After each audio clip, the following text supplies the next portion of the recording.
अभी तक हमारे पास जो 15, अभी आज तो 14 है, तो आज तक की जितनी चीज़ें जो डेवलपमेंट्स हुई हैं वो हम करेंगे, थोड़ी सी ताज़ा भी होंगी, आप लोगों के जहनों में भी होंगी। तो जो सा आप लोगों को भी इसका कुछ ना कुछ जो है वो लाजमी फ़ायदा हो जाएगा। अच्छा जी, तो मई से अगर हम बात करें, मई के मंथ तो बिल्कुल ही स्टार्ट हुआ, बल्कि मई के मंथ से पहले ज़रा एक चीज़, कल सबको पता है कल सीएसएस का पेपर था, करंट अफेयर्स का। तो उसके बाद उसके अंदर कुछ एमसीक्यूज आए हुए थे और काफ़ी अच्छे एमसीक्यूज आए हुए थे। ज़्यादातर चीज़ें जो सी हैं वो ही थी जो हमने की हुई हैं, कोई इतना मुश्किल पेपर नहीं था एमसीक्यूज के हवाले से।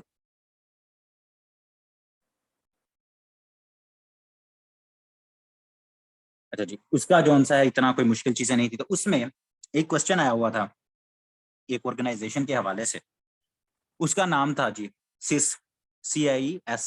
इसके बारे में पूछा गया था, CIS के बारे में।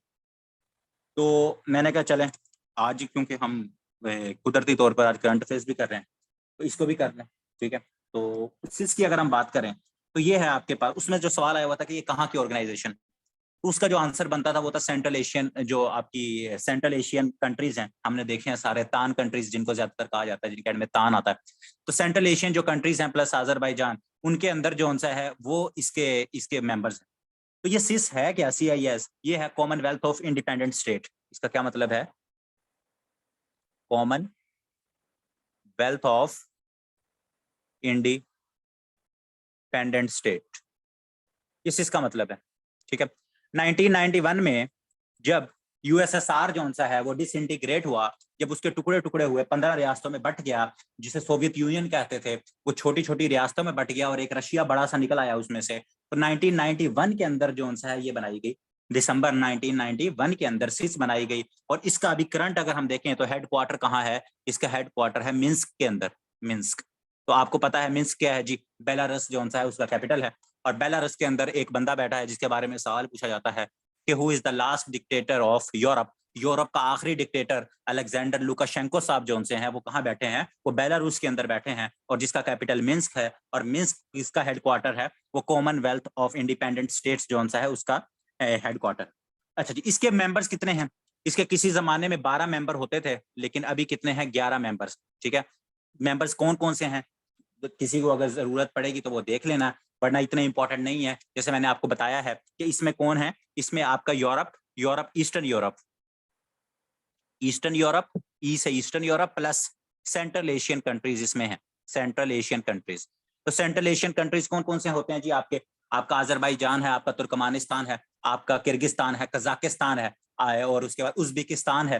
तो ये आप मुल्क जो हैं वो इसके मेंबर हैं। फिर उसके बाद आर्मीनिया है, आर्मीनिया के बाद अजरबैजान मैंने बता दिया। फिर हम यूरोप की तरफ आए, ईस्टर्न यूरोप, तो रूस आता है आपका, जहां उसने आजकल जंग छेड़ी हुई है, यूक्रेन, वो आता है। उसके बाद बेलारूस, जहां इसका ये बेलारूस जहां इसका हेडक्वार्टर है, वो भी इसका मेंबर है। तो और एक और भी है छोटा सा मुल्क, मालदोवा, मालदोवा, ठीक है। तो मालदोवा जो है वो भी है। तो 11 इसके मेंबर हैं। लेकिन जो एक सवाल और आपसे पूछा जा सकता है, क्या कहते हैं, और लाजमी है, जो अभी 20 सवाल आए हैं, किसी ने नहीं देखे तो करंट अफेयर्स के CSS के देख लीजिएगा, उनमें से कोई ना कोई सवाल रिपीट हो सकता है। तो इसके पहले 12 मेंबर्स थे। एक इसका मुल्क है, उसका नाम है जॉर्जिया। जॉर्जिया ने जो सा इसको 2009 में छोड़ दिया था, जॉर्जिया ने इसको 2009 में लेफ्ट कर दिया था। एक ये आप याद रखें। और दूसरा एमसीक्यूज याद रखें, जो यूक्रेन है, क्योंकि यूक्रेन के हवाले से बहुत सवाल पूछे जाएंगे और जा भी रहे हैं। और यूक्रेन जो सा है उसने 2018 के बाद से इसकी किसी भी इजलास में शिरकत नहीं की। उसने क्या कर दिया है, स्टॉप कर दिया है पार्टिसिपेटिंग, पार्टिसिपेटिंग। यूक्रेन ने इसमें पार्टिसिपेशन स्टॉप कर दी हुई है 2018 से। उसके बाद से वो क्या कर रहा है, उसके बाद जो सा है, उसके बाद से जो सा है ये क्या है, ये इसका इसके अंदर पार्टी मेंबर है। यूक्रेन क्या है, यूक्रेन मेंबर है, लेकिन उसने क्या हुआ है 2018 के बाद उसने पार्टिसिपेट करना सिस के अंदर जो सा है वो छोड़ दिया। ठीक हो गया। जिनकी आवाज का इशू है, जिनकी आवाज का इशू है, कोई टेक्स्ट करके उनको बता दे कि उन्होंने अपने मोबाइल से जो सा है वो कनेक्ट नहीं किया होगा। आप अपने लेफ्ट, बॉटम लेफ्ट पे ऑडियो कनेक्ट टू ऑडियो करें तो फिर आपको आवाज आएगी, ठीक है। तो वो कोई बता दे कि आप इस तरह से करेंगे तो आपको आवाज आ जाएगी। वो काफी सारे स्टूडेंट्स का इशू आ जाता है। अच्छा, इसके बाद हम मई से चलते हैं। तो मई का स्टार्ट हुआ, आपको पता है 1 मई क्या होता है, सबको पता है 1 मई आपका लेबर डे होता है, ठीक है। 1 मई जो सा है वो क्या है, 1 मई जो सा है वो आपका क्या होता है, लेबर डे होता है। फर्स्ट में मजदूरों का दिन, सबको पता है। उसके बाद लिख लीजिएगा, ये हमने पहले जो इंपॉर्टेंट डेज वाला है लेक्चर, उसके अंदर भी मैंने करवाया हुआ है, लेकिन वैसे भी सबको पता होता है। दूसरा जो सबसे इंपॉर्टेंट है हमारे लिए वो है May 3rd। अब May 3rd जो सा है, जो पुराने स्टूडेंट्स हैं मेरे, और उसके बाद उनको तो पता होगा May 3rd क्या है। तो May 3rd जो सा है वो प्रेस फ्रीडम डे है। एक तो ये रिपीट हो गया आप लोगों का, प्रेस फ्रीडम डे। सहाफती जो सी है उसकी आजादी का दिन कौन सा है? May 3rd। और ये बड़ा इंपॉर्टेंट है, May 3rd क्या है? सहाफती आजादी का जो दिन है, प्रेस फ्रीडम डे, वो May 3rd को आता है, अभी मनाया गया। हमारे लिए इंपॉर्टेंट क्यों है कि इसके ऊपर एक हर साल जब भी प्रेस फ्रीडम डे आता है तो उसके ऊपर एक इंडेक्स जारी किया जाता है जिसको कहते हैं वर्ल्ड प्रेस फ्रीडम इंडेक्स। उसको क्या कहते हैं? World press freedom index. Last time भी आया था और ये बहुत दफा रिपीट भी हुआ, 2021 वाला। तो अब कौन सा आया है? 2022 वाला। ये शाया कौन करता है? एक तंजीम है, नॉन प्रॉफिट ऑर्गेनाइजेशन है, उसका नाम है RSF। RSF उसका क्या नाम है? RSF। और ये जौन सी है फ्रांस बेस्ड एक ऑर्गेनाइजेशन है RSF, और इसका पूरा नाम क्या है? RSF। वैसे तो ये है रिपोर्टर्स सैंस फ्रंटियर्स, लेकिन ये फ्रेंच है, तो उसको जब इंग्लिश में करते हैं तो उस इदारे का नाम क्या बन जाता है? उस इदारे का नाम बन जाता है reporters without border. Reporter without border जो सा है, बॉर्डर्स, ये वो तंजीम है, फ्रांस बेस्ड तंजीम है, जो कि वर्ल्ड प्रेस फ्रीडम इंडेक्स हर साल जारी करती है। और ये कब जारी होता है? 3 मई को, और उस दिन प्रेस फ्रीडम डे होता है। उस दिन क्या है? प्रेस फ्रीडम डे होता है। तो इन्होंने जो जारी किया है इस दफा, टोटल मुल्क जो उनसे हैं वो कितने, जिनका ये इंडेक्स जारी करते हैं, वो है 180 मुल्क। 180 मुल्क हैं। तो हमने क्या देखना है? पाकिस्तान। तो पाकिस्तान 2021 के अंदर 145वें नंबर पे था। पाकिस्तान, ये भी आपको पता होना चाहिए, पाकिस्तान 145वें नंबर पे था, और अब क्या हुआ है? 12 दर्जे और नीचे गिरा है। कितने दर्जे गिरा है? 12 पॉइंट्स। ये भी पूछा जा सकता है कि कितने पॉइंट्स? 12 पॉइंट्स पाकिस्तान का फॉल हुआ है, और पाकिस्तान अब कितने नंबर पे आया है? 157। बहुत इंपॉर्टेंट है ये कि पाकिस्तान प्रेस फ्रीडम इंडेक्स के ऊपर कितने नंबर पर है? 2022 का। ये क्या है? 2022 का 157 नंबर पर आया है, और पिछले साल 2021 में 145 नंबर था, और 12 दर्जे पाकिस्तान सहाफती फ्रीडम के अंदर क्या है? पाकिस्तान 12 दर्जे जो है वो गिर गया। पाकिस्तान कितना है? गिर गया है। और कितने मुल्कों में से? 180 मुल्कों में से। हमारा हमसाया है, अगर उसका भी, हमारा हमसाया जो इंडिया है वो 150वें नंबर पे है। वो क्या है? सहाफती आजादी में 150वें नंबर पर है। और मोस्ट फ्री कंट्री जो सा है सहाफियों के लिए, वो कौन सा है? नंबर 1 पोजीशन जिसकी आई है वो है आपका नॉर्वे। वो आपका क्या है? नॉर्वे।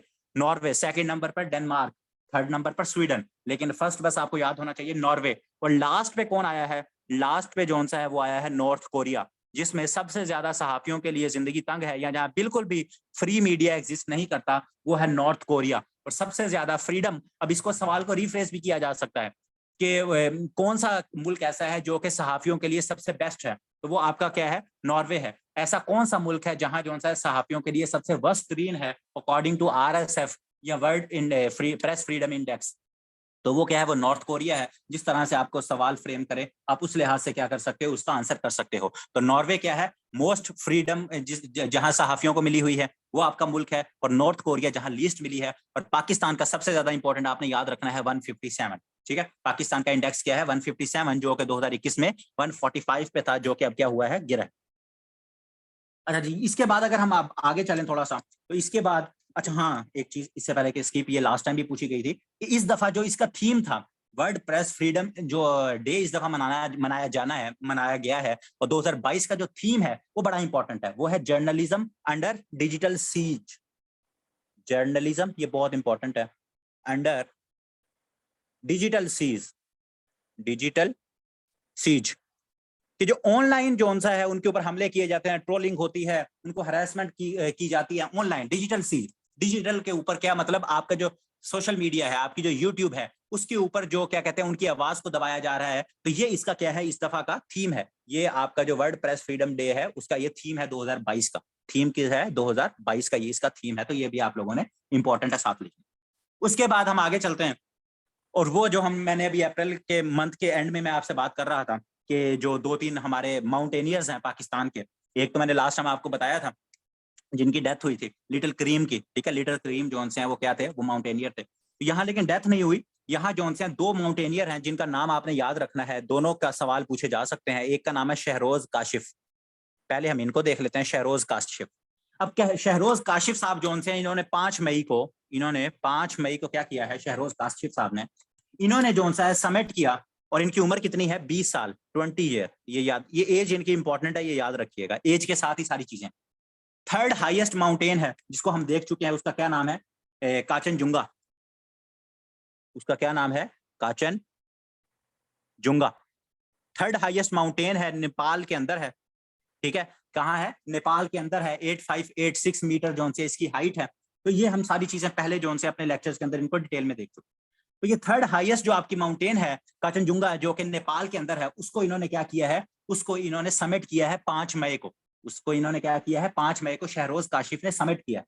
तो आप कहेंगे सर इसमें इंपॉर्टेंट क्या है, इसमें इंपॉर्टेंट ये है, एक तो ये फर्स्ट पाकिस्तानी टू डू है, पहले पाकिस्तानी हैं जिन्होंने ये किया है, फर्स्ट पाकिस्तानी। और दूसरे क्या है, youngest in the world, youngest in the world. पहले पाकिस्तानी है जिन्होंने इस माउंटेन को क्या किया है, समिट किया है सक्सेसफुली। और दूसरा यंगेस्ट है 20 साल की उम्र में। इससे पहले मेरे ख्याल में 23 या 24 साल की उम्र का एक रिकॉर्ड था। ये क्या है, यंगेस्ट है जिन्होंने कंचनजुंगा जोन सी है उसको क्या किया है, उसको समिट किया। और दूसरा इसके बारे में याद रखिएगा, सिर्फ ये जोन सी है इसी को समिट करने वाले ये यंगेस्ट नहीं है, इनके साथ लिख लीजिएगा K2 और माउंट एवरेस्ट, जो कि आपकी फर्स्ट और सेकंड जोन सी है वो हाईएस्ट है, माउंट एवरेस्ट। इन दोनों को भी समिट करने वाले, इनके भी समिट करने वाले यंगेस्ट हैं ये पूरी दुनिया के। अगर अब सवाल पूछा जाए कि माउंट एवरेस्ट आपको पता है 8848.8 जोन सी है, ये क्या है आपकी माउंट एवरेस्ट जोन सी है, सबसे बड़ी दुनिया की ये आपकी माउंटेन है। तो माउंट एवरेस्ट जोन सी है, इसको कौन है ऐसा बंदा यंगेस्ट जिसने इसको सर किया है, तो वो भी शहरोज काशिफ है।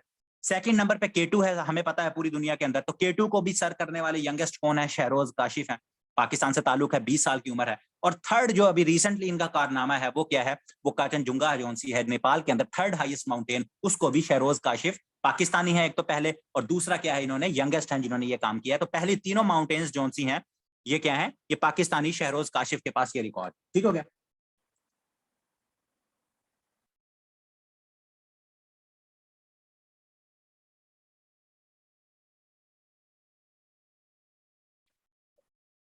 मैं लेक्चर के बाद जोन सा है, या मैम अभी मैम अगर मैम इधर हैं तो वो आपको अभी यहाँ लिंक सेंड करते हैं, ठीक है, वरना लेक्चर के बाद मुझे बता देना।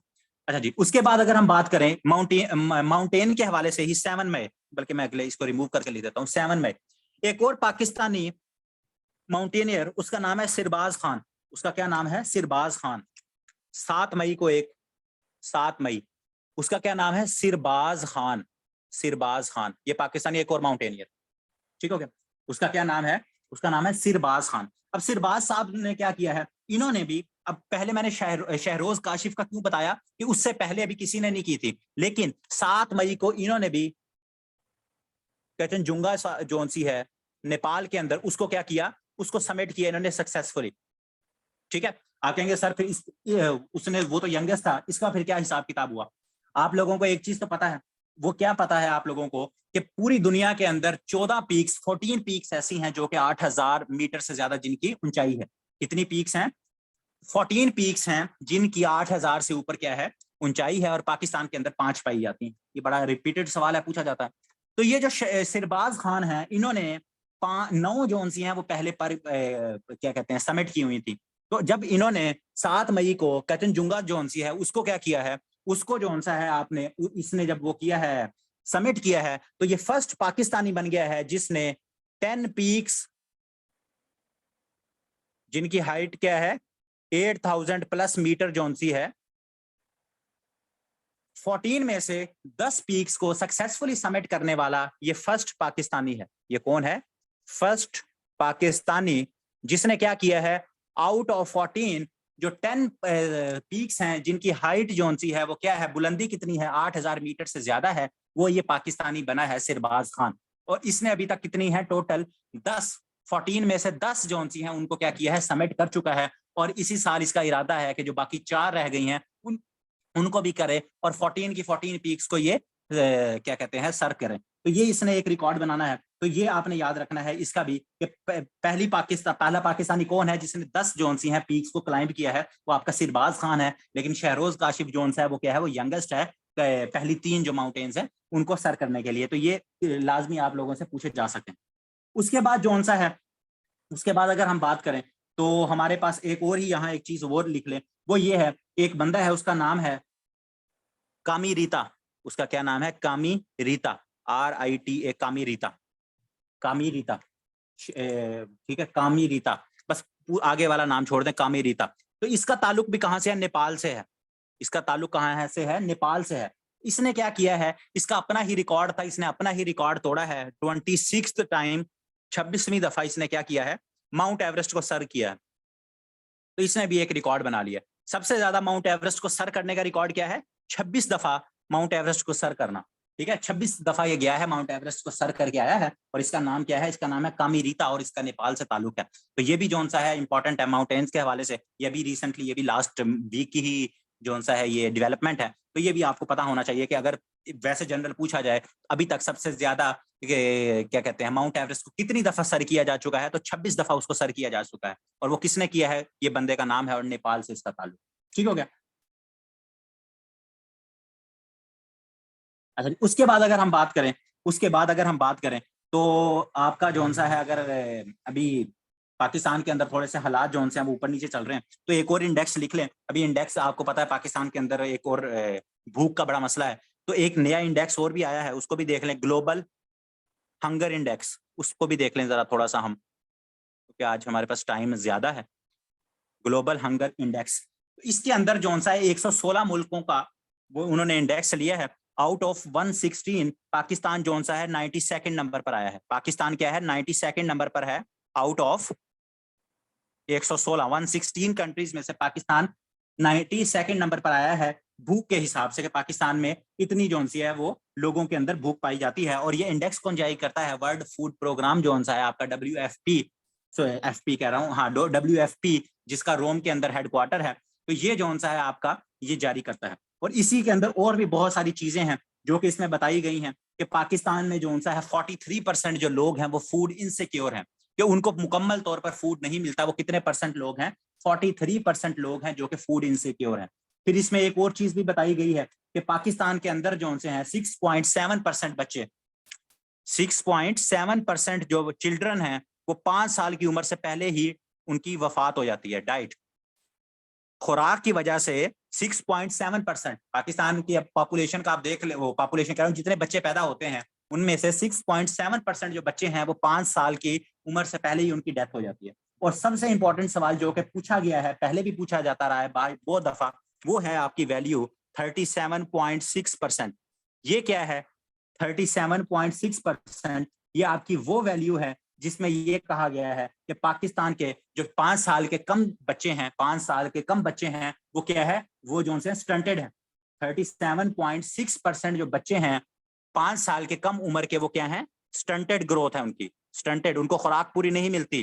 ठीक है, वो उनकी ग्रोथ क्या है, स्टंटेड ग्रोथ है। तो ये जो सा आपने ये 2-3 फिगर, ये चले ना भी याद हो, ये याद होना चाहिए। और कितने पाकिस्तान में 5 साल के कम बच्चे हैं जिनकी स्टंटेड ग्रोथ है, तो 37.6% जोन सा है, या आपको थोड़ा सा 37% अगर हम इसको पढ़ लें तो 37% पाकिस्तान में ऐसे बच्चे हैं जिनकी क्या है 5 साल से कम की उम्र है, और वो क्या है, उनकी स्टंटेड जोन सी है, वो क्या है, ग्रोथ है। तो ये आप लोगों ने क्या याद रखना है इसको भी।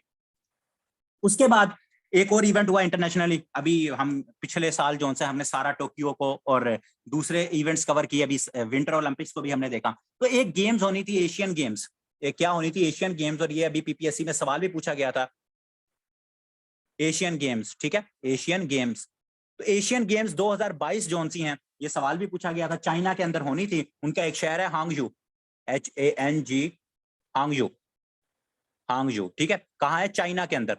तो ये चाइना के अंदर होनी थी सितंबर के अंदर 2022 के अंदर। तो ये क्या हो गई है, ये कैंसल्ड हो गई है, कैंसिल हो गई है। तो ये दोबारा न्यूज में है, तो मे भी दोबारा आप लोगों से ये पूछा जाए कि जो एशियन गेम्स कहाँ होनी थी, चाइना के अंदर होनी थी। ठीक है, ये हर, और कब होती है, ये हर 4 साल बाद होती है। इससे पहली कब हुई थी, इससे पहली 2018 में हुई थी, आई थिंक इंडोनेशिया के अंदर हुई थी, वो गुजर गई, वो हमारे लिए इंपॉर्टेंट नहीं है। तो 2022 की चाइना में, अभी बताया 2022 के पेपर में भी पूछा गया था ये। तो अभी कैंसिल हो गई हैं। अब देखो हुई कब है, क्यों हुई है कैंसिल? कोविड की वजह से दोबारा वहां केसेस आ रहे हैं। और दूसरी एक और इसके हवाले से जो चीज पूछी जा सकती है वो है कि 2026 की जो एशियन गेम्स हैं 2026 की, वो कहाँ होनी है? तो वो जापान के अंदर होनी है। वो कहाँ होनी है? 2026 की गेम वो जापान के अंदर होनी है। उनका एक शहर है, उसका नाम है नगोया। जापान का एक शहर है नगोया। नगोया के अंदर जोन सी है ये, नगोया नगोया जोन सी है, वहां ये होंगी। तो ये पूछा जा सकता है आप लोगों से, क्योंकि अभी रिसेंटली न्यूज में रही है, क्योंकि एशियन गेम्स कैंसिल हुई हैं, तो ये लाजमी आप लोगों से क्या है पूछा जा सकता है। उसके बाद अगर हम एक बात करें तो ये मैंने लास्ट टाइम भी बता दिया था, लेकिन इसको थोड़ा सा दोबारा मैं बता देता हूँ कि वापडा जो सा है आपका, वापडा, ठीक है, वापडा का चेयरमैन मुजम्मिल हुसैन साहब जो से उनसे इस्तीफा लिया गया, उन्होंने इस्तीफा दे दिया। तो अभी तक जो सा है तकर्री तो नहीं हुई वापडा के चेयरमैन की, लेकिन नवीद असगर साहब, उनका नाम जो सा भेजा गया है, लेकिन अभी कंफर्म नहीं हुआ, नवीद असगर।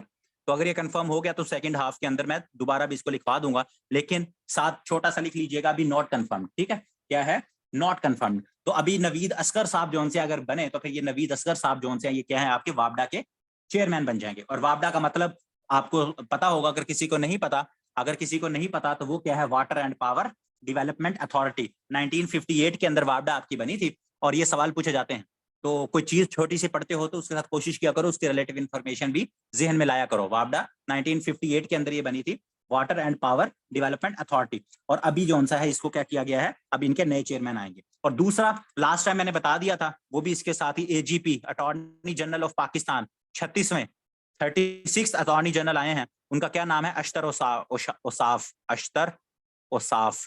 अख्तर ओसाफ साहब आए हैं 36वें अटॉर्नी जनरल, ठीक है, अख्तर ओसाफ साहब आए हैं क्या कहते हैं 36वें अटॉर्नी जनरल। तो इससे पहले खालिद जवेद थे, और वो चले गए जब गवर्नमेंट चली गई, तो अब अख्तर ओसाफ साहब जो हैं वो 36वें अटॉर्नी जनरल ऑफ पाकिस्तान आए।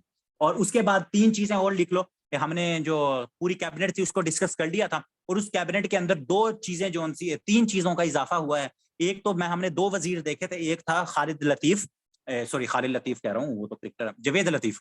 एक कौन था, जवेद लतीफ। तो उनको अभी तक कोई भी पोर्टफोलियो, उनको अभी कोई भी, वफाकी वजीर तो है लेकिन उनको जो सी कोई वजारत उस तरह से उनका डिफाइन नहीं किया गया कि आपने किसको हेड करना है। तो उनको अभी तक भी कोई भी डिफाइन नहीं किया गया, मे बी मई के एंड तक पता लगे तो हम उसमें देख लेंगे। दूसरे थे चौधरी सालिक हुसैन। दूसरे कौन थे, चौधरी सालिक हुसैन, ठीक है, शुजात हुसैन के बेटे। चौधरी सालिक हुसैन को बोर्ड ऑफ इन्वेस्टमेंट का वो दी गई वजारत, BOI, मैं लिख रहा हूँ BOI। BOI का क्या मतलब है, बोर्ड ऑफ इन्वेस्टमेंट। तो ये बोर्ड ऑफ इन्वेस्टमेंट पाकिस्तान में जितनी इन्वेस्टमेंट होती है, जिसे FDI कहा जाता है, फॉरेन डायरेक्ट इन्वेस्टमेंट, FDI, ये उन चीजों को देखेंगे, FDI को, और CPEC की चीजों को भी कुछ ये देखेंगे। और इनकी असल वजारत का नाम क्या है, BOI, बोर्ड ऑफ इन्वेस्टमेंट। ये चौधरी सालिक हुसैन साहब को दी गई है, ये क्या है, फेडरल मिनिस्टर है। उसके बाद जो सा एक एडवाइजर, पहले एडवाइजर 2 थे, अब एडवाइजर हो गए 3। तो वो एडवाइजर किसको बनाया गया है, एडवाइजर बनाया गया है ओन चौधरी साहब को, ओन चौधरी साहब। तो ओन चौधरी साहब को एडवाइजर कहाँ का बनाया गया है, स्पोर्ट्स का और टूरिज्म का, स्पोर्ट्स प्लस टूरिज्म का प्राइम मिनिस्टर के लिए इनको एडवाइजर बनाया गया है। तो 3 एडवाइजर हो गए। एक कौन है, कमरुज़्ज़मान कायरा साहब, दूसरे हमने वो देखे थे अमीर मुकाम साहब, और तीसरे एडवाइजर कौन हो गए, ओन चौधरी साहब। और अकॉर्डिंग टू आर्टिकल 93 पाकिस्तान में कितने एडवाइजर रखे जा सकते हैं, 15, 20, 25 कितने रखे जा सकते हैं, मुझे जल्दी जल्दी बताओ। पाकिस्तान के कॉन्स्टिट्यूशन के तहत एक वजीर आजम जोन सा है वो कितने एडवाइजर जोन सा है वो रख सकता है, जल्दी जल्दी बताओ। शाबाश, 5, ठीक है। तो मिनिमम एडवाइजर एक प्राइम मिनिस्टर कितने रख सकता है, 5 रख सकता है। तो 3 जोन से हैं वो अपॉइंट हो चुके हैं, और बाकी अगर 2 उनका दिल करेगा तो वो रख लेगा। और एक आज की ही सुबह की खबर है, और वो है, एक होता है एडवाइजर, एक होता है स्पेशल असिस्टेंट। तो स्पेशल असिस्टेंट एक नए ऐड हुए हैं, उनका नाम है फहद हुसैन साहब। तो कॉलमनिस्ट हैं, डॉन के अंदर लिखते हैं वो। तो उनको अभी कोई ओहदा नहीं दिया गया, लेकिन स्पेशल असिस्टेंट उनको बनाया गया है। तो मे बी अब सेकंड हाफ में हम देखेंगे, अगर उनको कोई पोर्टफोलियो अलॉट किया जाता है तो हम तब उनको लिख लेंगे। लेकिन आप साथ लिख लें, फहद हुसैन साहब, उनको special assistant to prime minister जो है वो अभी बनाया गया है। आज ही सुबह उनका कैबिनेट डिवीजन ने नोटिफिकेशन जारी किया है, फहद हुसैन। ठीक हो गया।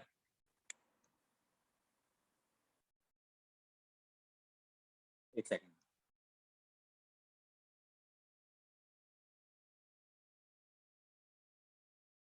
अच्छा, ये पाकिस्तान के रिलेटेड चीजें हो गई। अच्छा, फिर यहाँ आपको पता, रशिया रूस का और उसका यूक्रेन के भी मसले चल रहे हैं, और उसका सवाल भी कल पूछा गया था एक।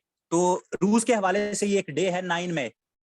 9 मई से पूछा जा सकता है कि ये क्या है, ये आपका विक्ट्री डे है। ये क्या है, विक्ट्री डे। और ये विक्ट्री डे, एक तो पूछा जा सकता है कि विक्ट्री डे जो सा ये कौन मनाता है। तो 9 मई जो सा है विक्ट्री डे, ये रूस जो सा है वो मनाता है। ये क्या है, रूस मनाता है। और इसकी वजह क्या है, हमने पढ़ा था डिटेल में, हमने देखी थी वर्ल्ड वॉर 2 1939 से 1945 तक चली थी आपकी वर्ल्ड वॉर 2। तो वर्ल्ड वॉर 2 जब स्टार्ट हुई तो उसमें जो रशिया था, जो उस वक्त सोवियत यूनियन था, उसने जर्मनी के साथ पहले मिलकर क्या किया था, पोलैंड के ऊपर हमला किया था। लेकिन फिर जो हिटलर साहब थे उनकी आंखें फिरी और उन्होंने क्या कर दिया, उन्होंने रशिया के ऊपर ही हमला कर दिया। उन्होंने क्या कर दिया 1941 के अंदर, जून आई थिंक 22 डेट थी, 22 जून 1941 के अंदर क्या हुआ, जर्मनी ने रूस के ऊपर हमला कर दिया, जो कि उसको सोवियत यूनियन कहलाया जाता था। तो उस बल्कि यहाँ एक चीज लिख लो, ऑपरेशन बारबरोसा। बारबारोसा पूछ लिया जाए कि ऑपरेशन बारबरोसा क्या था, तो ये वो ऑपरेशन था जिसमें जर्मनी इन्वेडेड, जर्मनी ने हमला किया था किसके ऊपर, यूएसएसआर, सोवियत यूनियन के ऊपर जो हमला किया था उसका क्या नाम था, ऑपरेशन बारबरोसा। और स्टालिनग्राड जो सा स्टालिनग्राड, वहां हमला किया गया था और वहां कत्लेआम हुआ था। वहां क्या हुआ, कत्लेआम हुआ था। तो फिर क्या हुआ, एट द एंड जो सा है 1945 के अंदर ये जो जंग थी, जो कि जर्मनी ने हमला किया था, वो किसने जीती, सोवियत यूनियन ने जीती। और वो जब जंग जीती तो उसके वो 9 मई जो सा 1945, उसकी मुनासबत से 9 मई को विक्ट्री डे मनाया जाता है कि हमने जो जर्मनी था, नाजी जर्मनी था, उसको क्या किया, हराया था। तो उसकी वजह, और इसमें बड़ी बड़ी, जैसे हमारा समझ लें यहाँ 6 सितंबर मनाया जाता है ना, यौम दिफा के तौर पर, मिलिट्री परेड होती हैं और बड़ी जो सी हैं हमारे वो जहाज उड़ते हैं और ये सारी चीजें। तो इसी तरह जो सा उनका विक्ट्री डे सेलिब्रेट किया जाता है कि हमने क्या किया था, जर्मनी को उस दिन हरा दिया था। तो ये जो सा ये आप लोग उसको लिख सकते हैं, याद कर सकते हैं, इंपॉर्टेंट है ये। फिर उसके बाद एक मुल्क है, मुल्क तो नहीं कह सकते उसको, एक तरह से एडमिनिस्ट्रेटिवली कंट्रोल तो चाइना करता है, उसका नाम है हांगकांग। उसका क्या नाम है, हांगकांग। हांगकांग के बारे में हम देख चुके हैं, मैंने पहले भी बताया हुआ है कि हांगकांग क्या है, 1898 तक जो सा है ये क्या था, चाइना के पास था। फिर 99 ईयर की लीज के ऊपर इसको चाइना ने क्या किया, बर्तानिया को दे दिया। और बर्तानिया से वापस कब लिया चाइना ने, 1997 में। ये सारे सवाल पूछे जाते हैं कि चाइना ने बर्तानिया को लीज पे कब दिया जी, हांगकांग, लीज का मतलब किराया, 1898 के अंदर किराए पे दे दिया। कितने सालों के लिए दिया, 99 साल, 99 सालों के लिए दिया। और वो 99 साल कब पूरे हुए, 1997 के अंदर। 1997 के अंदर चाइना ने क्या किया, बर्तानिया से हांगकांग को वापस ले लिया। और अभी तक जो सा है वो हांगकांग को एडमिनिस्ट्रेटिवली कौन चलाता है, चाइना ही चलाता है। तो यहाँ क्या होता है, यहाँ प्राइम मिनिस्टर वगैरह नहीं होता, यहाँ चीफ एग्जीक्यूटिव होता है। यहाँ कौन होता है, हांगकांग का चीफ एग्जीक्यूटिव, जिसको उनकी एक क्या कहते हैं, असेंबली टाइप कह सकते हैं उसको, क्या कहते हैं, इलेक्शन कमेटी। 1500 मेंबर की इलेक्शन कमेटी होती है, 1500 मेंबर्स की इलेक्शन कमेटी होती है, जो कि क्या करती है, इसको 5 साल के लिए इलेक्ट करती है। इसको क्या करती है, 5 साल के लिए इलेक्ट करती है। तो पहले जो भाई थे उनका नाम था कैरी लैम। ठीक है, इंपॉर्टेंट नहीं है आप लोगों के लिए याद करना, कैरी लैम। ठीक है, बस वैसे लिख लो, CARRIE, कैरी लैम, LAM। 2017 में ये आए थे, 22 तक ये रहे। और इनके दौर के अंदर हांगकांग के अंदर बड़े मुजाहरे हुए। सबसे इंपॉर्टेंट जो कि PPSC में पूछा जाता है, अम्ब्रेला प्रोटेस्ट कहाँ हुई थी जी, ये सवाल पूछा जाता है। अम्ब्रेला प्रोटेस्ट, जैसे आजकल यूक्रेन हॉट टॉपिक है, तो वहां क्या हुई थी जी, वहां ऑरेंज रेवोल्यूशन आई थी। तो इस तरह से यही जीके के सवाल होते हैं जो कि टॉपिक्स के हवाले से, वो करंट अफेयर्स के हवाले से उठा लेते हैं। ठीक हो गया। उसके बाद अगर हम बात करें अम्ब्रेला प्रोटेस्ट की, तो ये आपने याद रखना है कि अम्ब्रेला प्रोटेस्ट किसके हवाले से है, हांगकांग के अंदर ये हुई थी। ठीक है, इसमें लोग जो उनसे हैं वो जो छतरियां हैं वो लेकर, वो बड़ी फेमस हुई थी अम्ब्रेला प्रोटेस्ट। और उस वक्त ये चीफ एग्जीक्यूटिव थे जो मैंने बताया, कैरी लैम साहब। उनका क्या नाम था, कैरी लैम साहब। तो इनका भी टेन्योर खत्म हुआ है, तो अब नए जो चीफ एग्जीक्यूटिव आए हैं उनका क्या नाम है, वो आपने याद रखना है। उनका नाम क्या है, उनका नाम है जॉन ली। ये इंपॉर्टेंट है, जॉन ली। ये बड़े प्रो चाइना है, जॉन ली साहब। ठीक है, ये क्या है, जॉन ली। ये न्यू अभी इलेक्ट हुए हैं मई के फर्स्ट वीक के अंदर ही। तो इनका नाम बस आपको पता होना चाहिए, क्या है। ठीक है, इनका क्या है, जॉन ली साहब का क्या है, आपको नाम जो सा है वो पता होना चाहिए। जॉन ली ये कौन है, नए चीफ एग्जीक्यूटिव है हांगकांग के। तो ये हमारे लिए क्या है, ये इंपॉर्टेंट है। उसके बाद ये यहाँ से आगे चले तो 8 मई, 8 मई का तो आप सबको पता है क्या होता है 8 मई को, मदर्स डे। ठीक है, मदर्स डे। 8 मई क्या है, मदर्स डे आपका। तो ये आप लोगों ने याद रखना है, सबने विश तो किया होगा, लेकिन इसको आपने वन पेपर के हवाले से याद रखना है कि 8 मई क्या होता है आपका, मदर्स डे जो है वो होता है। अच्छा जी, उसके बाद अगर हम बात करें तो इसी दिन के क्या कहते हैं, अराउंड मई के फर्स्ट वीक के अंदर ही आपने एक वाकया देखा होगा, ब्रिज टूटा हसनाबाद का। ठीक है, हसनाबाद ब्रिज। तो उसके हवाले से कोई पूछा तो नहीं जा सकता, लेकिन एक चीज बस ये याद रख लें कि जो आपका वो है शिशपर ग्लेशियर, इसके बारे में शायद पूछ लिया जाए कि शिशपर ग्लेशियर जो सा है ये कहाँ है, तो ये हुंजा के अंदर, गिलगित बल्तिस्तान के अंदर हुंजा वाली साइड पे, हुंजा जीबी, ठीक है। और वहां जौन सा है ये क्या हुआ, ये पिघला, ये टूटा, जो आपका शिशपर जौन सा ग्लेशियर है जीबी के अंदर, हुंजा वैली के अंदर, जिसकी वजह से क्या हुआ, हसनाबाद जौन सा है, हसनाबाद HASS से हसनाबाद ब्रिज, ये टूट गया, ठीक है। ये कराक्रम हाईवे के ऊपर बना हुआ है जिसे N35 भी कहते हैं। तो हसनाबाद ब्रिज जौन सा है, ये पूछा जा सकता है कि ये कहाँ है, तो याद रखिएगा, अगर इसमें वो जीबी लिखा हो या हुंजा इस तरह का कोई लिखा हो तो आपने याद रखना है कि क्योंकि ब्रिज क्या कहते हैं, ग्लेशियर टूटा है और इस पे गिरा है, तो इसकी वीडियोस वगैरह सोशल मीडिया पे काफी वायरल हुई होंगी, तो आप लोगों ने देखी होंगी हसनाबाद ब्रिज। तो ये आपने इसको इंपॉर्टेंट है, ये क्या रखना है, याद रखना है। फिर पाकिस्तान की ही बात करें तो पाकिस्तान के अंदर मई 9 के अंदर ही, मैं अभी 9 की बात कर रहा हूँ, 9 मई की ही हम बात कर रहे हैं, पाकिस्तान के अंदर ओमिक्रॉन वेरिएंट जौन सा है उसका एक नया वेरिएंट पाकिस्तान में डिटेक्ट हुआ है। First case of new variant of Omicron. Omicron का जो नया वेरिएंट एक और आया है उसका ही एक सब वेरिएंट, उसे क्या कहते हैं, न्यू वेरिएंट से अच्छा यहाँ लिख लो सब वेरिएंट, सब वेरिएंट, ठीक है। उसका छोटा भाई, उसका छोटा कजन, ठीक है। और उसको जोन सा है क्या है, सब वेरिएंट ओमिक्रॉन का जोन सा है वो पाकिस्तान में पहला केस डिटेक्ट हुआ है। और वैसे पाकिस्तान में ओमिक्रॉन का ये मैं पहले लिखवा चुका हूं, अगर किसी को भूल गया है तो पाकिस्तान में पहला जो केस आया था ओमिक्रॉन का वो कब आया था, 13 दिसंबर। और ये सवाल बड़ा इंपॉर्टेंट है, पूछा जा सकता है। तो 13 दिसंबर को ओमिक्रॉन का केस आया था, लेकिन जो सब वेरिएंट आया है उसका नाम आई थिंक BA.2 इस तरह का कोई नाम है, हमें नाम याद करने की जरूरत नहीं है। तो हमें क्या है, बस इतना पता होना चाहिए कि पाकिस्तान में ओमिक्रॉन का पहला केस कब आया, 13 दिसंबर 2021 में, और जो सब वेरिएंट है उसका केस कब आया है, अभी मई 9 को अंदर आया है। तो ये भी आपने इंपॉर्टेंट है, याद रखना। उसके बाद जौन सा है इलेक्शंस, और नए बंदे बहुत ज्यादा आ रहे हैं। नॉर्दर्न आयरलैंड, नॉर्दर्न आयरलैंड, ये हमने देखा है यूके का हिस्सा है। एक है सिंपल आयरलैंड, वो एक अलग इंडिपेंडेंट रिपब्लिक है। एक है नॉर्दर्न आयरलैंड जो कि क्या है आपका यूके का हिस्सा है, जो क्या है यूके का हिस्सा है। तो उसके अंदर हमने देखा था कि ब्रेक्जिट के बाद जो है बर्तानिया वहां से निकला था, लेकिन वहां एक लीडर है नॉर्दर्न आयरलैंड के अंदर जिनके बारे में ये पहले सवाल पूछा जा चुका है, तो इसलिए मैं भी लिखवा रहा हूँ। उनका नाम है सिन फैन, SINNFEIN। तो ये पूछा गया था कि इनका ताल्लुक कहां से था, इनका ताल्लुक कहां से है, इस बंदे का, इस बंदी का, ये फीमेल है। तो याद रखना है कि इनका ताल्लुक नॉर्दर्न आयरलैंड से है, आयरलैंड, सॉरी आयरलैंड कह रहा हूं, आयरलैंड। एक है नॉर्दर्न आयरलैंड, एक है रिपब्लिक ऑफ आयरलैंड, वो डिफरेंट है, वो एक इंडिपेंडेंट कंट्री है। नॉर्दर्न आयरलैंड क्या है, ये यूके, बर्तानिया जौन सा है, यूनाइटेड किंगडम, उसका हिस्सा है नॉर्दर्न आयरलैंड। और उसकी एक लीडर है जो चाहती हैं कि नॉर्दर्न आयरलैंड और आयरलैंड ये आपस में दोबारा मिल जाएं। ये अभी दोबारा इलेक्शन के अंदर वहां से जीती हैं, ठीक है। तो ये आप लोगों से पूछा जा सकता है। तो इनका ताल्लुक मैंने बता दिया कि सिंपल आयरलैंड से नहीं है, नॉर्दर्न आयरलैंड जो कि यूके का हिस्सा है, वहां से इनका ताल्लुक। उसके बाद अगर हम बात करें, उसके बाद अगर हम थोड़ी सी इसमें बात करें तो इलेक्शंस की मैं बात कर लेता हूं। वो ये है फिलीपाइंस या फिलीपींस, फिलीपींस, ठीक है। तो फिलीपींस जौन सा है ड्रग्स के हवाले से, मनशियात के हवाले से, क्राइम्स के हवाले से बड़ा मशहूर है मुल्क ही आपका।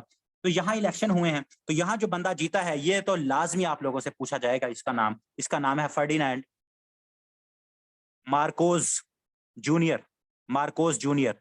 उर्फ, इसका उर्फ जौन सा है वो ज्यादा इंपॉर्टेंट है इसके नाम से, इंपॉर्टेंट नहीं, हिट जो हुआ है वो है बोंग बोंग। उसका क्या नाम है, बोंग बोंग। अब ये भाई साहब कौन है, फिलीपीन के सदर बने हैं नए, फर्डिनांड मार्कोस जूनियर उर्फ AKA बोंग बोंग। इसको क्या कहा जाता है, बोंग बोंग। अब वहां फिलीपीन के अंदर डिक्टेटरशिप रही 1970 के दौर में, 1980 के दौर में। तो फर्डिनांड मार्कोस जौन सा है वो क्या है, बड़ा एक सख्त डिक्टेटर आया है। पाकिस्तान में क्या जियाउल हक आया होगा, जो कि फिलीपींस के अंदर फर्डिनांड मार्कोस आया था। तो उसने बड़ा पैसा कमाया और बड़ा, और उसके बाद जौन सा फिर वो चला गया, उसको बाहर के मुल्क में भेज दिया, प्रोटेस्ट हुई, सब कुछ। तो अब इतने सालों बाद, 25-30 सालों बाद, उसका जौन सा बेटा है फर्डिनांड मार्कोस जूनियर, उसी का नाम है, साथ जूनियर लगा हुआ है, और ये मशहूर किस नाम से है, बोंग बोंग के नाम से मशहूर है। तो ये भाई साहब ने अभी इलेक्शन जीता है और ये आए हैं, तो इनके हवाले से लाजमी अभी कोई जब भी आपका पेपर होगा 2022 के अंदर, तो ये सवाल लाजमी पूछा जाएगा, फिलीपाइंस वाला, फिलीपींस वाला। तो ये बहुत इंपॉर्टेंट सवाल है, ये आपने याद रखना है। तो वो इसको जूनियर, इसके बाप का नाम भी ये था फर्डिनांड मार्कोस, और ये भी वहां का एक बड़ा सख्त जौन सा है वो डिक्टेटर जौन सा वो रहा है। तो ये आप लोगों ने याद रखना है। उसके बाद जौन सा है एक और चीज अगर हम यहाँ से देख लें, वो हमारे लिए इंपॉर्टेंट क्या है, एक नई मीटिंग हुई है, एक मीटिंग है, उसका क्या नाम है, उसको कहते हैं GDI। उसको क्या नाम है, उसका नाम है GDI, global development initiative, development initiative. इसके तहत एक मीटिंग हुई है, उसको क्या कहा जाता है, उसको कहता है ग्रुप ऑफ फ्रेंड्स, उसको क्या कहा जाता है, ग्रुप ऑफ फ्रेंड्स। अब इसके बारे में क्यों पूछा जा सकता है, एक तो ग्लोबल डेवलपमेंट इनिशिएटिव किसने लिया था, ये अभी जनवरी के अंदर, ये अभी क्या है, अभी जनवरी के अंदर अगर मैं बात करूं तो चाइना ने इसको स्टार्ट किया था, जनवरी 2022 के अंदर, स्टार्टेड बाय चाइना। चाइना ने इसको स्टार्ट किया था, कहां से किया था, न्यूयॉर्क के अंदर। अब कहेंगे चाइना और न्यूयॉर्क का क्या ताल्लुक है, तो न्यूयॉर्क के अंदर शी जिनपिंग ने इस इनिशिएटिव का इंतखाब किया था, इसके अंदर सी पैक कह रहा हूं, जो उनका one belt one road initiative, CPEC Pakistan के हवाले से, और क्लाइमेट चेंज, इस तरह की चीजें उन्होंने क्या कहा था, हम डिस्कस करेंगे। तो उन्होंने ग्लोबल डेवलपमेंट इनिशिएटिव लिया और उसके अंदर एक ग्रुप बना लिया, उसका नाम क्या दिया गया, ग्रुप ऑफ फ्रेंड्स। और ये चाइना के इनिशिएटिव पे स्टार्ट हुआ। ये सवाल भी पूछा जा सकता है कि ये इनिशिएटिव किसने स्टार्ट किया, चाइना ने। तो पाकिस्तान ने भी इसको ज्वाइन कर लिया, पाकिस्तान ने भी क्या किया है, इसे ज्वाइन कर लिया है। तो पाकिस्तान ने ज्वाइन किया है, तो अभी इसकी वर्चुअल मीटिंग हुई है, अभी इसकी मीटिंग क्या हुई है, वर्चुअल, ऑनलाइन। तो इसमें जो पूछा जा सकता है, एक तो किसने स्टार्ट की मीटिंग, अभी जो उसकी हुई है वो वर्चुअल हुई है, और पाकिस्तान की तरफ से किसने शिरकत की है, बीबीजी, बिलावल भुट्टो जरदारी ने, जो पाकिस्तान के फॉरेन मिनिस्टर हैं, बिलावल भुट्टो जरदारी।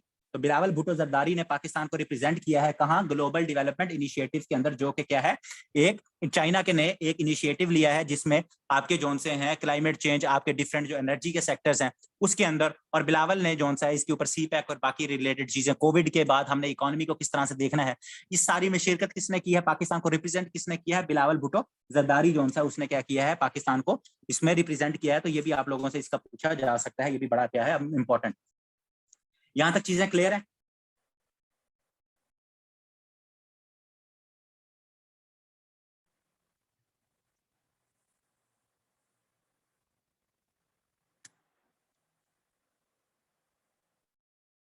चलो जी, ठीक है। अच्छा जी, उसके बाद अभी कल परसों, कल की तो नहीं, 2-3 दिन हो गए, बड़ी इंपॉर्टेंट न्यूज, और सबसे ज्यादा ये भी पूछी जा सकती है आप लोगों से, वो क्या है, उनका नाम है शीरी, उनका क्या नाम है, शीरी अबू अकलेहा, अकले, अकले, एक सॉरी, आकले, AKLEH, अकलेहा। क्योंकि अभी हम प्रेस फ्रीडम जो सा है,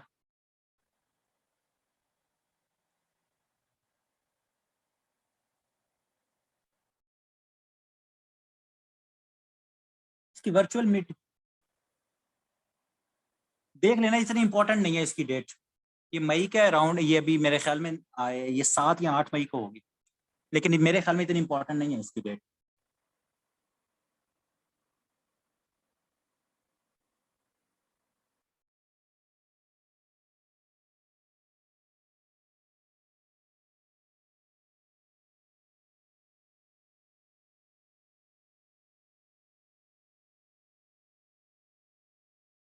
अच्छा जी, तो शीरी अबू अकलेहा ये क्या है, ये एक जर्नलिस्ट थी आपकी, और इनका ताल्लुक कहाँ से था, फलस्तीन से इनका ताल्लुक था। और इनके साथ क्या हुआ है, अभी आप सब लोगों ने इनको देखा होगा, 12 मई को, 12 मई को, आज से 2 दिन पहले, इनको इसराइल की फौज के जो स्नाइपर था, उसने गोली मार कर क्या इनको शहीद कर दिया, इनको मार दिया। ठीक हो गया, तो ये आपने याद रखना है। अब इनका 2-3 सवाल पूछे जा सकते हैं, एक तो इनकी डेट, कब इनको किया गया, दूसरा ये क्या है, बाय प्रोफेशन जर्नलिस्ट हैं, ताल्लुक कहाँ से है, फलस्तीन से, और जर्नलिस्ट होना भी काफी नहीं है, ताल्लुक कहाँ से है, अल जजीरा से है इनका, अल जजीरा। और अल जजीरा मैं आप लोगों को पढ़ा चुका हूं कि अल जजीरा जौन सा है, ये कतर बेस्ड, कतर जो कतर है, कतर ने जौन सा है उसका ये अल जजीरा जौन सा नेटवर्क है, अल जजीरा नेटवर्क। और ये सवाल भी पहले पूछा जा चुका है। तो इसके हवाले से 3-4 चीजें जौन सी हैं वो आपने याद रखनी है कि शीरी अबू अकलेहा जौन सी हैं, ये क्या है, जर्नलिस्ट हैं, ताल्लुक फलस्तीन से है, कौन सी न्यूज ऑर्गेनाइजेशन से ताल्लुक है, अल जजीरा से, और 12 मई को इसराइल के जौन से फौजी उन्होंने क्या किया, इनको कत्ल किया। उसके बाद जौन सा अगर हम बात करें यहाँ से आगे, तो आज तक आप लोगों को एक सवाल बड़ा रिपीटेडली पिछले साल 1.5 साल से रिपीट किया जा रहा है कि सबसे मोस्ट वैल्यूड कंपनी जौन सी है ना पूरी दुनिया के अंदर, मोस्ट वैल्यूड कंपनी वो कौन सी है। तो उसमें हर किसी ने सवाल याद किया होता था, तो वो होता था एप्पल, वो क्या होता था, एप्पल। लेकिन मई के अंदर क्या हुआ है, मई के अंदर से आपका वो सवाल अब अगर एप्पल टिक करोगे तो गलत हो जाएगा, और ये चांसेस भी हैं कि ये सवाल अब पूछा जाए। तो पूरी दुनिया के अंदर सबसे वैल्यूएबल कंपनी जौन सी है, मोस्ट वैल्यूएबल कंपनी, वो क्या हुई है, वो चेंज हो गई है, और वो क्या बन गई है, उसका नाम है अरामको, अरामको, जो कि ऑयल की कंपनी है सऊदी अरेबिया के अंदर है अरामको, वो अब दुनिया की सबसे ज्यादा वैल्यूएबल कंपनी बन गई। वो क्या बन गई है? वैल्यूएबल। और उसका जो वैल्यू है, उसके जो शेयर्स हैं वो 2.4 ट्रिलियन डॉलर्स हैं।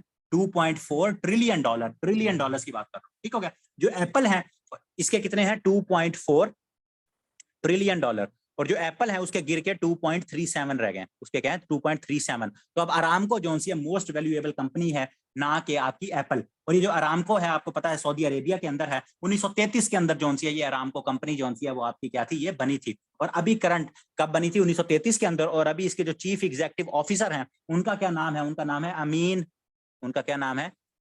अमीन एच नसीर, नासिर या नसीर, ठीक है, अमीन एच नसीर। क्योंकि अब मोस्ट वैल्यूएबल कंपनी बन गई है तो हमारे लिए इनके सीईओ जो हैं वो भी क्या है? वो इंपॉर्टेंट है। तो अमीन एच नसीर साहब जो हैं वो इसके सीईओ हैं। और एप्पल, एप्पल आप लोगों को मैं पहले करवा चुका हूं कि टिम कुक आजकल इसके सीईओ हैं। 1976 में स्टीव जॉब्स साहब ने बनाई थी। और अब जो सी है जो कि मोस्ट वैल्यूएबल कंपनी होती थी, लेकिन अब क्या है? ये मोस्ट वैल्यूएबल कंपनी नहीं रही। तो ये आपने क्या रखना है? इसको याद रख लेना है। ये बड़ा इंपॉर्टेंट सवाल है, ये बहुत इंपॉर्टेंट सवाल है, लाजमी आपको रिपीट होगा। उसके बाद श्रीलंका, आपको पता है श्रीलंका में क्राइसिस चल रहा है। कभी कुछ खबरें आ रही हैं, कहाँ वहां से बहुत ज्यादा मसले चल रहे हैं, इकोनॉमी, और वहां रिजाइन हुआ है। तो दो चीजें याद रख लो श्रीलंका की। मैंने लास्ट टाइम भी कहा था इनके प्रेसिडेंट और प्राइम मिनिस्टर का नाम आपको आना चाहिए। तो प्रेसिडेंट का नाम क्या है? प्रेसिडेंट का नाम है गोटाबाया। उनका क्या नाम है? गोटाबाया राजापाक्से, राजापाक्से। लास्ट मंथ अगर मैं आपको लिखवाता तो मैं आपको प्राइम मिनिस्टर लिखवाता महिंद्रा राजापाक्से। मैं आपको प्राइम मिनिस्टर कौन लिखवाता? महिंद्रा राजापाक्से। लेकिन उन्होंने रिजाइन कर दिया है। और अब क्या है? नए प्राइम मिनिस्टर आए हैं श्रीलंका के अंदर, जो कि इंपॉर्टेंट है, जो कि आपसे पूछे जा सकते हैं। उनका नाम क्या है? उनका नाम है विक्रम, क्या कहते हैं? विक्रम सिंह, विक्रम सिंघा। उनका पूरा नाम क्या है? रानेल, आर ए रानेल विक्रम, विक्रम सिंघा, विक्रम सिंघा, ठीक है, विक्रम सिंघा या सिंघे, जो भी सिंह पढ़ेंगे या जो भी पढ़ लो इसको, ठीक है, रनिल विक्रम सिंघा। ये उनके अब नए प्राइम मिनिस्टर आए हैं, जो महिंद्रा राजापक्से थे, जो कि गोटाबाया राजापक्से के भाई थे। उन्होंने इस्तीफा ले लिया गया है। और अब ये विक्रमा सिंह साहब, जो संघा साहब जो से है, विक्रमा संघा, सॉरी इसको पढ़ेंगे संघा, SINGHE है, लेकिन संघा पढ़ेंगे, विक्रमा संघा। तो विक्रमा संघा साहब जो से हैं वो अब नए प्राइम मिनिस्टर आए हैं श्रीलंका के। और श्रीलंका आपको पता है एक हॉट टॉपिक है, हमने लास्ट टाइम देखा भी था, इन्होंने गोल्डन वीजा भी दिया था अप्रैल के करंट अफेयर्स के अंदर। तो ये आपका क्या है? श्रीलंका एक हॉट टॉपिक है इसके रिलेटेड। और यूक्रेन, उसके हवाले से कोई भी चीजें पूछी जा सकती हैं, तो ये आपने लाजमी याद रखना। फिर 12 मई के अंदर ही, चलो अगले उस पर लिखवा देता हूँ, 12 मई को एक और इवेंट हुआ है। एक तो अभी friends of, group of friends की मीटिंग हुई। दूसरी 12 मई को एक और मीटिंग हुई है। 12 मई को, ये डेट इंपॉर्टेंट है इसलिए डेट भी लिखवा रहा हूँ, 12 मई सेकंड समिट, एक सेकंड समिट हुआ है ऑन ग्लोबल कोविड पेंडेमिक। जो आपका कोविड पेंडेमिक आया है उसके ऊपर सेकंड जो सा है वो इजलास बुलाया गया है कि अब इसके बाद से हमने चीजों को क्या देखना है। 12 मई को बुलाया गया है। कहाँ हुआ है? इसका होस्ट कौन कौन था? ठीक है, वो उसका होस्ट कौन कौन है? उसके जो होस्ट मुल्क थे, उसका जो होस्ट मुल्क थे, USA है, जर्मनी है, ठीक है, जर्मनी है, बेलीज है, इंडोनेशिया है, इंडोनेशिया, और आई थिंक ब्राजील भी। और इसमें क्या है? नहीं, ब्राजील नहीं है, सेनेगाल है, SENEGAL, सेनेगाल। ये 5 मुल्क होस्ट थे। लेकिन इसमें क्या है? वर्चुअल ये थी, वर्चुअल थी। और बाइडेन साहब ने भी इसको, इससे खिताब किया। तो ये 5 मुल्क इसको होस्ट कर रहे थे। और इसके ऊपर उन्होंने डिस्कस किया गया कि पाकिस्तान कह रहा हूँ कि किस तरह से अब इकोनॉमी को कोविड के बाद हमने ठीक करना है। और इसका ये क्या है? ये इसके होस्ट थे। और इसका पहला समिट भी 2021 के अंदर हुआ था। इसका पहला समिट भी हुआ था, वो भी उस वक्त USA ने होस्ट किया था। और वो सितंबर के अंदर 2021 के अंदर हुआ था पहला समिट। और दूसरा समिट अब हुआ है।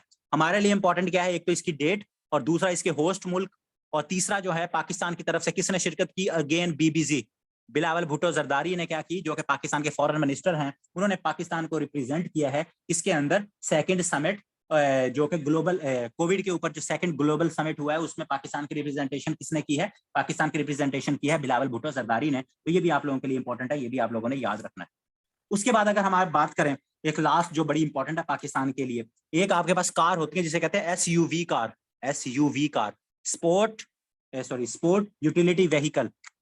इसको क्या कहते हैं? स्पोर्ट्स यूटिलिटी व्हीकल, ठीक है, एसयूवी कार। तो पाकिस्तान ने क्या किया है, पाकिस्तान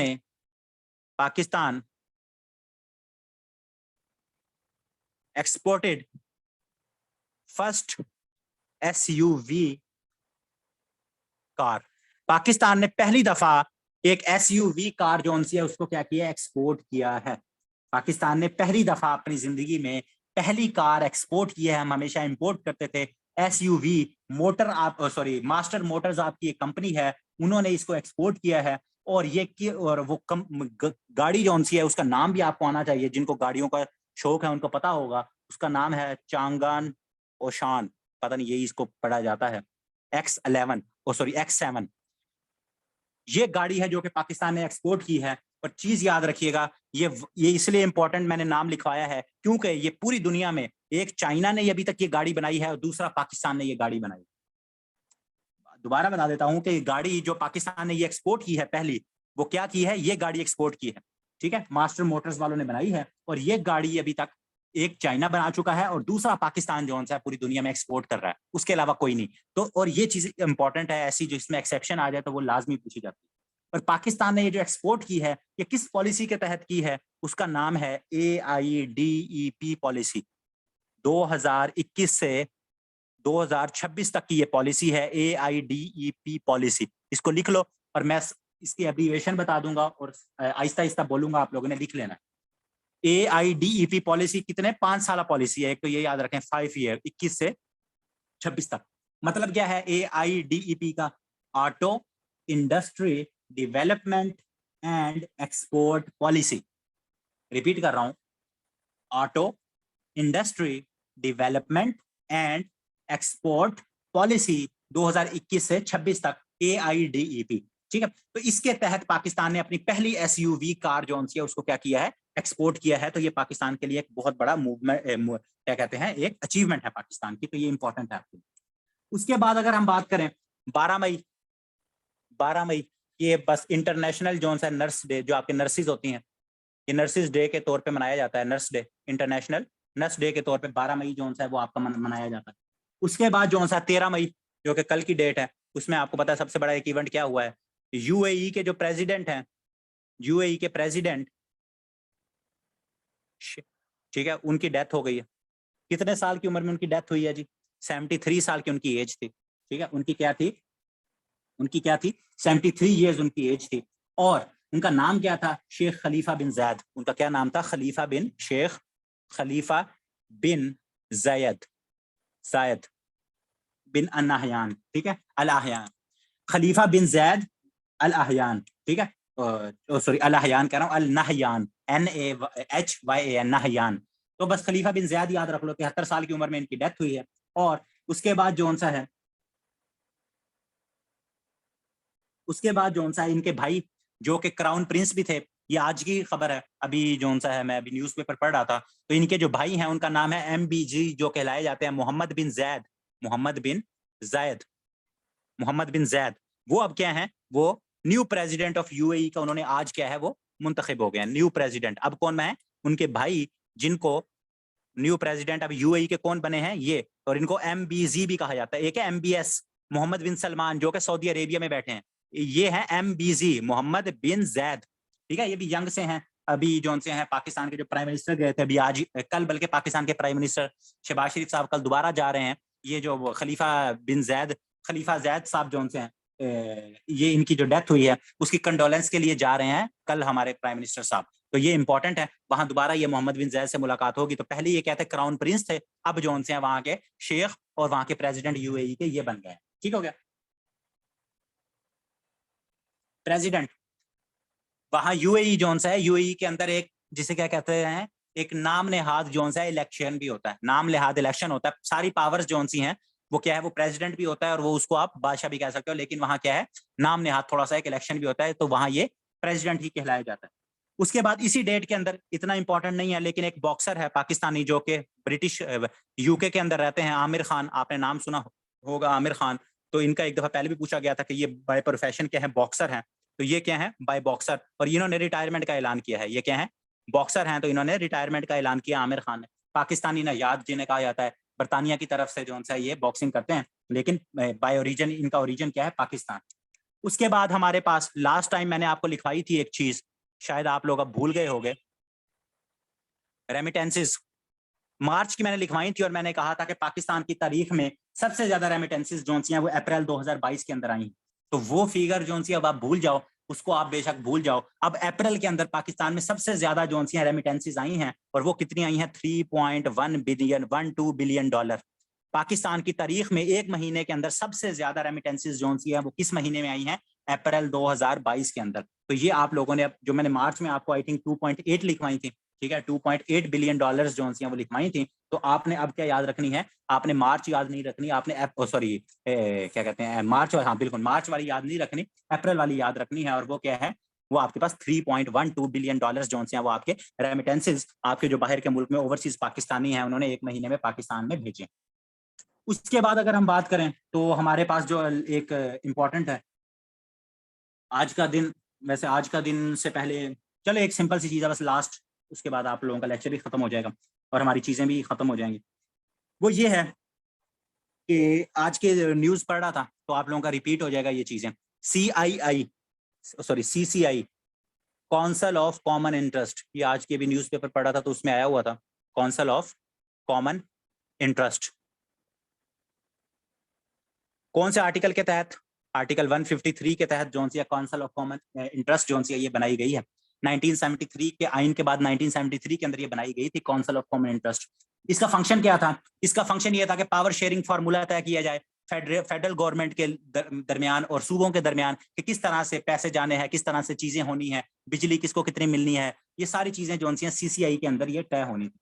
तो ये इंपॉर्टेंट ये क्यों लिखवा रहा हूँ कि आज जो है सदर साहब ने, क्योंकि वजीर आजम चेंज हुआ है, हुकूमत चेंज हुई है, तो ये जो है इसको नया रिकॉन्स्टिट्यूट किया गया है। इसको क्या किया गया, रिकॉन्स्टिट्यूट, इसको दोबारा इसके बनाया गया है। तो उसमें क्या होता है, इसमें टोटल कितने लोग होते हैं, एक तो याद रखें इसके अंदर जो है टोटल 8 मेंबर्स होते हैं। 8 मेंबर्स किस तरह होते हैं दोबारा बता देता हूँ। प्राइम मिनिस्टर साहब जो हैं वो इसके चेयरमैन होते हैं, ठीक है। उसके बाद 4 CMs होते हैं, चारों प्रोविंसेस के क्या होते हैं, चीफ मिनिस्टर्स होते हैं, तो 5 हो गए। उसके बाद 3 फेडरल मिनिस्टर होते हैं आपके, 3 क्या होते हैं, फेडरल मिनिस्टर होते हैं। तो इस तरह जो ये इस तरह से ये होती है। तो अभी चेयरमैन इसको कौन होगा, शहबाज शरीफ साहब, चारों चीफ मिनिस्टर्स होंगे आपके सूबों के, और 3 फेडरल मिनिस्टर होते हैं जिनको रिकमेंड करता है कौन, आपका प्राइम मिनिस्टर। तो जो इस दफा इसके लिए रिकमेंड हुए हैं, एक आपके एहसन इकबाल हैं जो कि प्लानिंग के मिनिस्टर हैं, उसके बाद आपके कॉमर्स के मिनिस्टर हैं नवीद कमर साहब, और उसके बाद आपके साद रफीक हुए हैं जो कि रेलवे के और एविएशन के हैं। तो साद रफीक, एहसन इकबाल और नवीद कमर, ये 3 जोन से हैं CCI में बैठेंगे। और यहाँ एक चीज याद रखिएगा, पाकिस्तान के कॉन्स्टिट्यूशन में आर्टिकल 153 के तहत ये बनी है, और इसके अंदर लिखा हुआ है कि मिनिमम 90 दिन के अंदर इसको एक दफा लाजमी इसको मिलना है।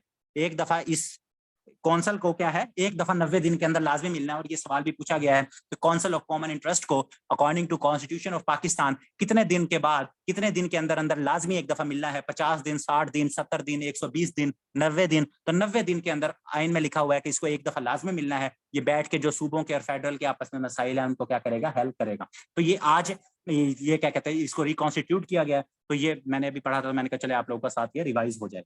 और आज के दिन ही 2 चीजें, एक तो आज क्या है, आज का दिन है 14 मई। तो 14 मई को एक तो क्या हुआ था, ये भी रिपीट हो जाएगा, 14 मई 2006 को COD charter of democracy sign हुआ था लंदन के अंदर, बेनजीर भुट्टो के दरमियान और नवाज शरीफ साहब के दरमियान चार्टर ऑफ डेमोक्रेसी साइन हुआ था आज के दिन। तो ये इसको कितने दिन हो, कितना अरसा हो गया, 4 साल और 10 और 2 16 साल हो गए। आज के दिन ही हुआ था 14 मई को। तो ये जोन सा है, ये भी आज मैं भी देख रहा था। तो चार्टर ऑफ डेमोक्रेसी जोन सा है वो 2006 14 मई आज के दिन के अंदर ही ये क्या साइन हुआ था। फिर आज के दिन एक और पाकिस्तान की एक फीमेल, पाकिस्तान की पहली क्या कहते हैं कमर्शियल पाकिस्तान की पायलट है, उनका नाम था शुक्रिया खानम, उनकी भी आज बरसी है। तो ये भी आज मैंने देख रहा था, शुक्रिया खानम, इनके बारे में जनरल नॉलेज में सवाल पूछा जाता है। तो शुक्रिया खानम कौन है, first pilot of Pakistan, Pakistan की फर्स्ट कमर्शियल पायलट, ठीक है, first pilot of Pakistan, commercial pilot, ये जो आपकी PIA वगैरह है, तो उनके जो है पाकिस्तान की पहली पायलट का क्या नाम था, फीमेल का उनका नाम था शुक्रिया खानम। और उनकी क्या है आज, वो है उनकी आज बरसी थी, तो जिसकी वजह से इनके ऊपर आर्टिकल आया हुआ था। तो ये भी एक चीज जो रिपीट होगी कि शुक्रिया खानम कौन है, पाकिस्तान की पहली पायलट है, कमर्शियल पायलट, इसके बाद वो क्या कहते हैं आपके जो फाइटर पायलट होते हैं उनके बारे में पूछा जाता है, वो आप सब लोगों को पता होगा, नहीं पता होगा तो लिख लीजिएगा कि जो आपके फाइटर पायलट होते हैं उनमें पाकिस्तान की पहली फीमेल कौन थी? आयशा फारूक। उनका क्या नाम था? आयशा फारूक। वो पाकिस्तान की पहली, जिसको कहा जाता है कॉम्बैट फाइटर, कॉम्बैट फाइटर, ठीक है, जो फाइटर आपके जो लड़ाका तैयारे होते हैं, तो वो कौन थी? आयशा फारूक साहिबा।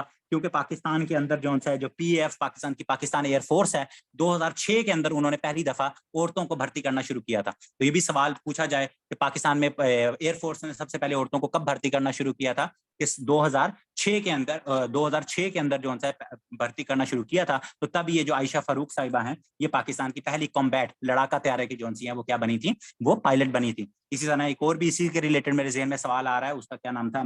लड़की का नाम मरियम।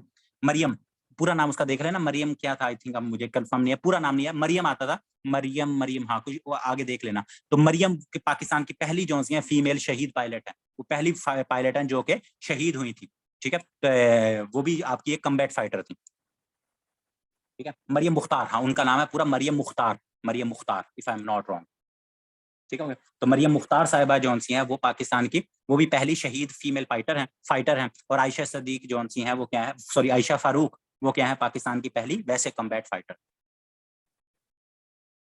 ठीक हो गया।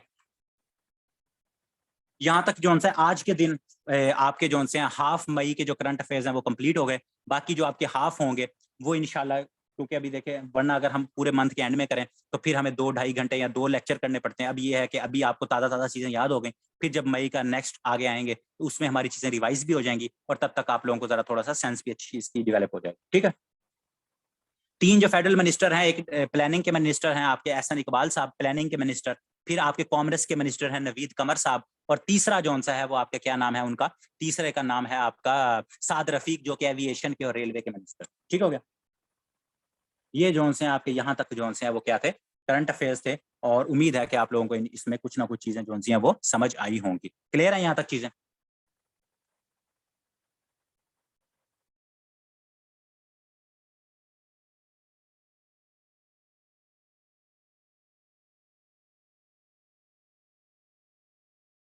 ठीक है जी।